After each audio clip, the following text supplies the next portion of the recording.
Hi, my name is Mary Corrigan and I am here talking about alopecia areata and diffuse hair loss. If it's your first visit to my uploads, welcome. And if you're watching this because you have already seen my other uploads, welcome back.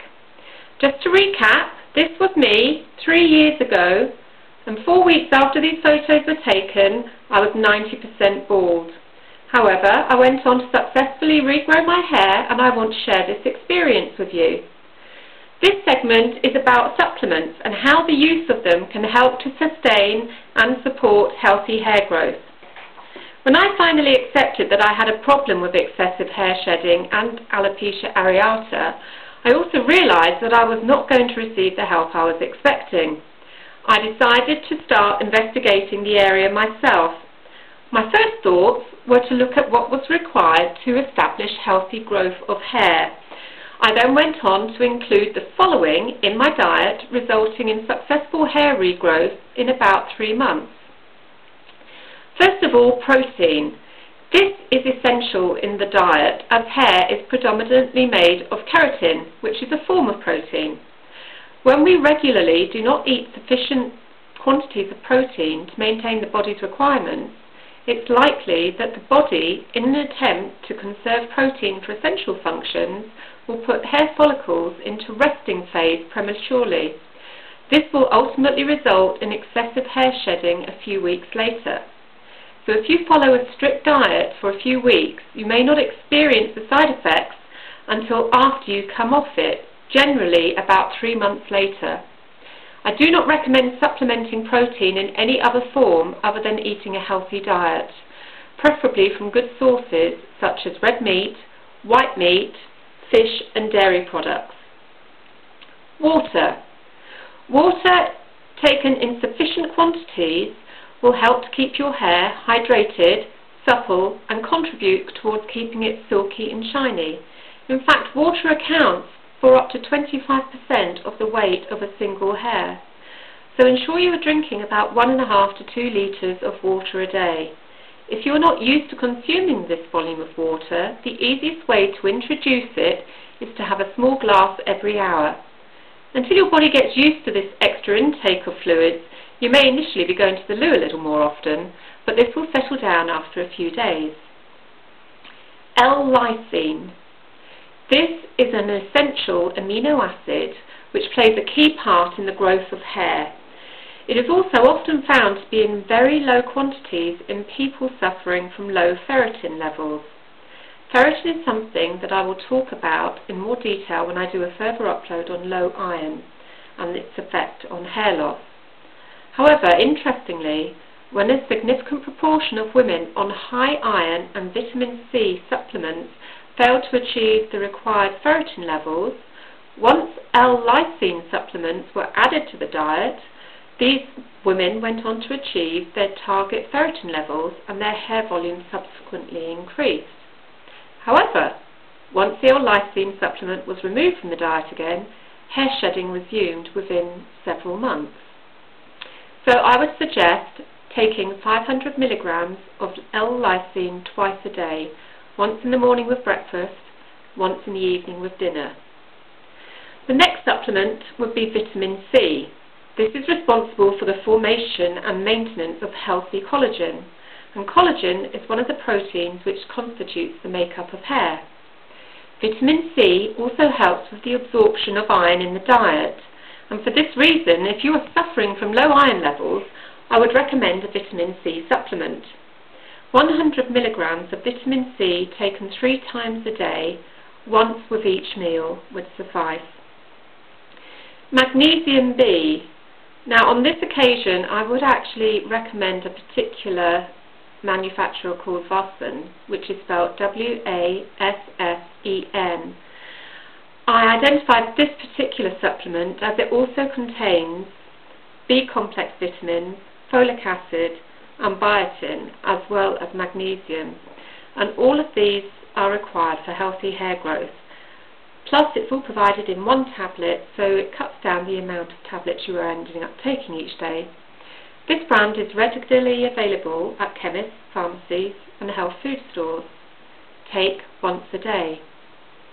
Zinc and selenium. These are both minerals that promote the healthy growth of hair. I took a zinc supplement of 15 milligrams a day for 6 months. However, I would suggest that you discuss these particular supplements with your doctor, as excessive amounts can also result in hair loss.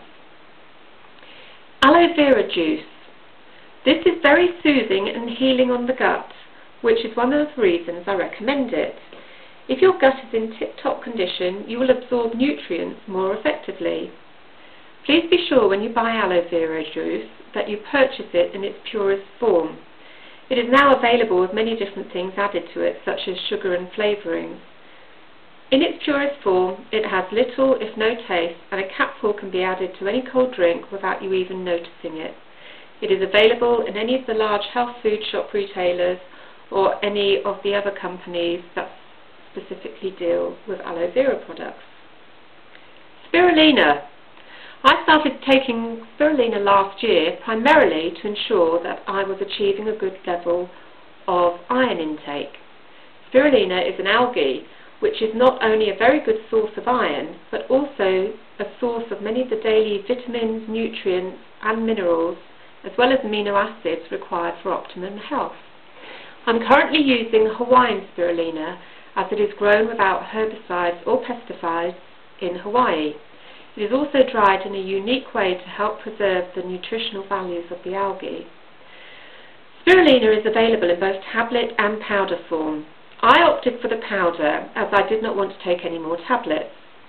1 heaped teaspoon dissolved in a small glass of orange juice gives your iron intake a really good boost. In fact, it equates to approximately 40% of your daily requirements for iron. I take this once a day and also add the aloe vera juice to the same drink. I take it in orange juice as this provides the vitamin C, and that doubles the amount of iron your body will absorb compared to having no vitamin C present at the time of consuming it. You can take spirulina up to 3 times a day if you're looking to boost your iron levels.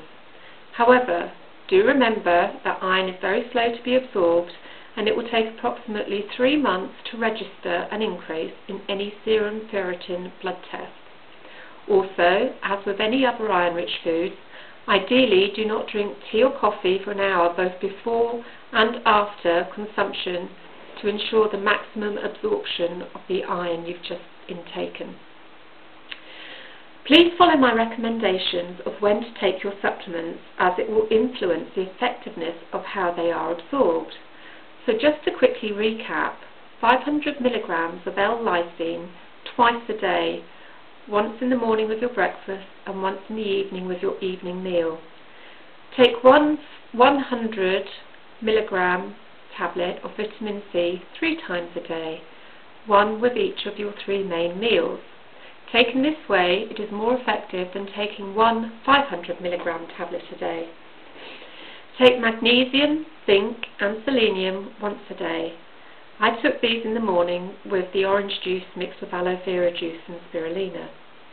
It may sound a bit of an effort to begin with, but you soon get used to the routine. I found the hardest part was not drinking tea or coffee either side of breakfast to ensure the maximum benefits of absorbing the iron. Once again, iron is a huge subject area and I will come back to that again in a separate upload.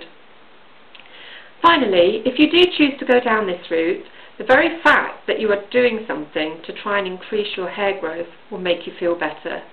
I found that the shedding of handfuls of hair ceased within 3 weeks, followed by regrowth about 6 weeks later. If you find this supplement regime does work for you, that's brilliant, but don't make the mistake that I made and stop taking them as soon as your hair grows back. The chances are your body on its own cannot sustain hair growth for whatever reason, and that is what you need to solve next. Ask for a serum ferritin blood test and check if you are anywhere near the 80 nanograms per milliliter, which is seemingly the magical level talked about by eminent trichologists for sustaining healthy hair growth. You may also find it useful to keep a diary of your hair and how it reacts. You should also consider taking some photographs of your hair loss. It can be distressing at the time, but it really helps with the recovery of hair loss to see how far you have come. I really regret not getting photographs of when my hair was at its worst. However, if you go to my website, www.whatsupwithmyhair.com, you will see photos of me in various hats and also a couple of shots of very short hair.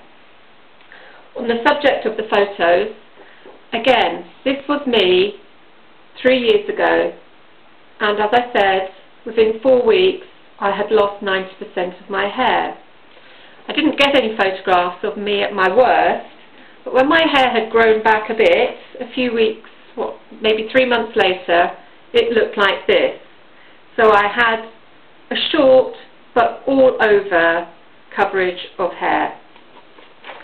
However, within a month of that photograph, this one was taken, and as you can see here, there's that patch again. And although the rest of my hair had grown back pretty well at that stage, this patch went on to spread until I looked like a Benedictine monk. It was all over the top of my scalp, and that's when I realised that just using the supplements alone wasn't enough, and that's when I went on to devise my diet. However, once again, that's something I will talk about again in another upload. So, I hope this has been of use to you. Please check back again soon when I should have my next upload ready on iron and how it affects hair loss. If you should have any questions, please do not hesitate to contact me, either through YouTube or on my website if you go to www.whatsupwithmyhair.com, and you can contact me that way too. Thank you.